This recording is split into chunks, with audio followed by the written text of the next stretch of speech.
Hello and welcome to another video. In the last video, we have seen the basic idea behind the root locus. In this video, we will see how to sketch a root locus. What are the rules that needs to be followed in a root locus? We will also see an example of root locus. The first rule while sketching the root locus is regarding the number of branches. As I mentioned in the last video, each pole moves when k is varied. So according to the value of k, the locations of the poles in the root locus changes. Branches are nothing but the path that one pole takes. And the rule number 1 states that the number of branches of root locus is equal to the number of closed loop poles. So corresponding to each pole, we will have a branch in the root locus plot. The second rule is regarding the symmetry of the root locus. The root locus is symmetrical about the real axis. So here in this plot, the sigma represents the real axis and j omega represents the imaginary axis. And the example which we have seen in the last video, there was two poles and the pole root locus which we plotted was something like this. It starts at poles and it splits at this point and then moves, one pole moves up and one pole moves down. So as you can see, there is a symmetry between for the root locus with respect to the real axis. So this is true in case of all the plots that we do in root locus. The next is regarding the real axis segment. On the real axis, for the value of k greater than 0, the root locus exists to the left of an odd number of real axis finite open loop poles or finite open loop zeros. See, for an example, in this root locus plot in S-plane, we have the real axis sigma and the imaginary axis j omega. Suppose we have two open loop poles at -1 and -2. I'm marking it as cross, and two finite open loop zeros at -3 and -4. I'm marking it with circles. Now, which part of the real axis is a segment of root locus? So that is the question here. So here we will check each location in the real axis at this point, at -0.5, at -0.75, and some point here -1.1. Say for example, the number of poles or the number of zeros to the right of that is 1 in this case, which is nothing but the pole at -1, part of the root locus. So that same thing happens for -2, -1.2, -1.3, -1.4 until -2. And beyond -2, this segment, at any point in this small section between -2 and -3, the sum of the open loop poles or zeros is an even number. The pole at -2 and pole at -1. So together they contribute to an even number 2.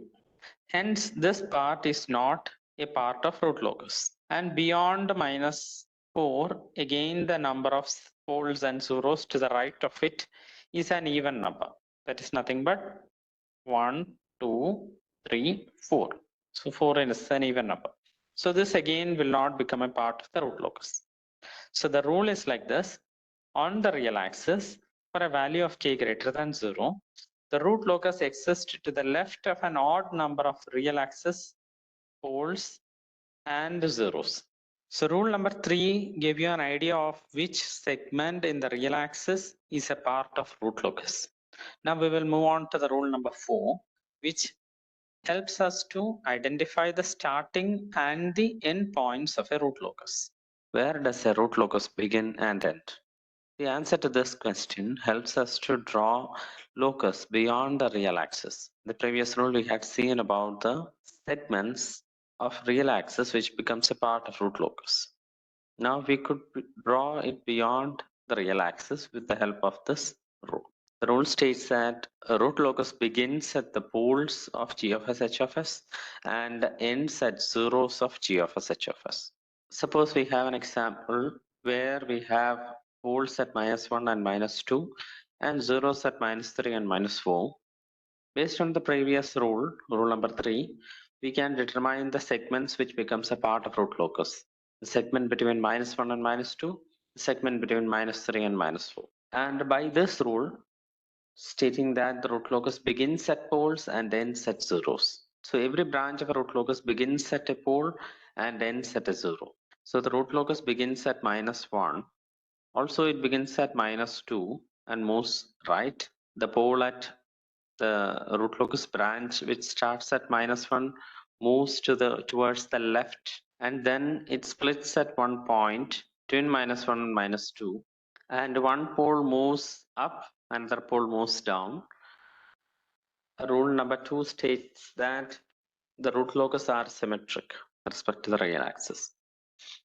Now this pole the branch moves and then re-enters to the real axis at some point between -3 and -4, and then they move towards zeros. One branch moves towards -3, another branch moves towards -4. So this is the root locus of this plot. The next rule states about the behavior of the poles or zeros at infinity. It's also called calculation of asymptotes. In the previous rule, we had mentioned that each branch of the root locus starts at poles and ends at zero.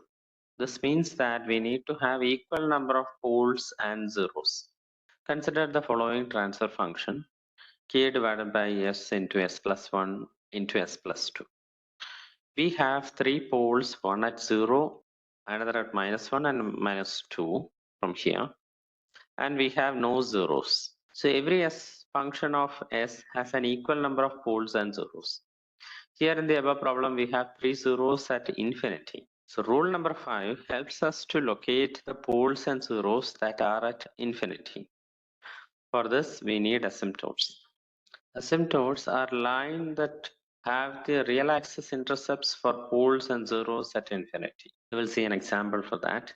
Suppose for this example, we have three poles, one at 0, one at -1 and -2.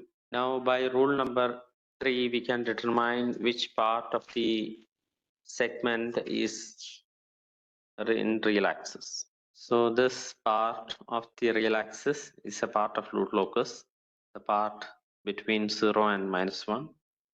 Also the part beyond -2 to -infinity is also a part of real axis. Now this line is called the asymptotes. So root locus splits somewhere between 0 and -1, and it moves along the asymptotes towards infinity. So asymptotes shows in what direction the root locus is tending to infinity. And the angle of interception of the asymptote to the real axis is shown by the angle theta. So we will see the formula of theta. First, sigma a. Sigma a is the point where the asymptotes intersects the real axis. Sigma a is equal to summation of the finite poles minus summation of the finite zero divided by number of poles minus number of zeros. Similarly, theta a is equal to 2k plus 1 into pi divided by number of poles minus number of zeros. So sigma a shows at what location the real axis asymptotes meets, and theta a is the angle that the asymptote makes with respect to the real axis. So let us see an example where we try to sketch the root locus for this transfer function: k into s plus 3 divided by s into s plus 1 into s plus 2 into s plus 4. We have poles at 0, -1, -2 and -4, and we have zeros at -3. Let me begin with marking those poles and zeros in the S-plane. Using rule number 3, we will mark which part of the real axis segment belongs to the root locus. The segment between 0 and -1, the segment between -2 and -3, the segment beyond -4 to -infinity.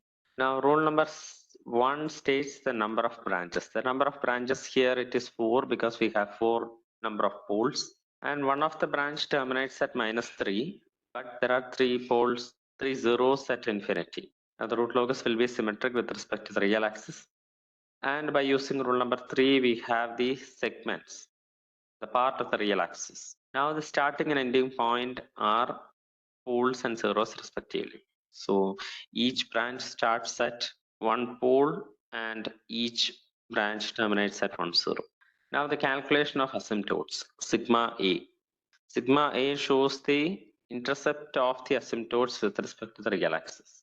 So sigma A is the summation of the finite poles minus finite zeros divided by number of finite poles minus number of finite zeros. So minus 4/3 real of the intercept of the asymptote with respect to the real axis.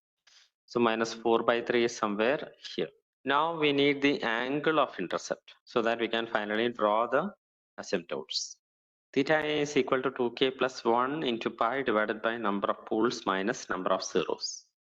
For k equal to 0, we have theta A equal to pi/3, k equal to 1, theta A equal to pi, and for k equal to 2, we have theta A equal to 5 pi/3.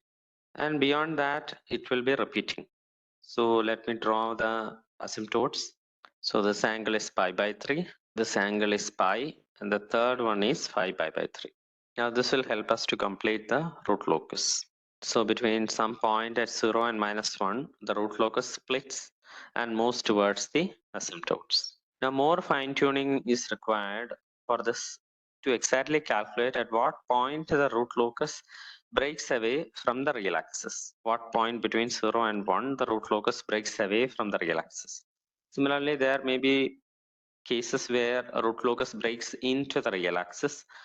Sorry, 2 zeros in the real axis. So we shall see those concepts along with examples in the next video. Thank you.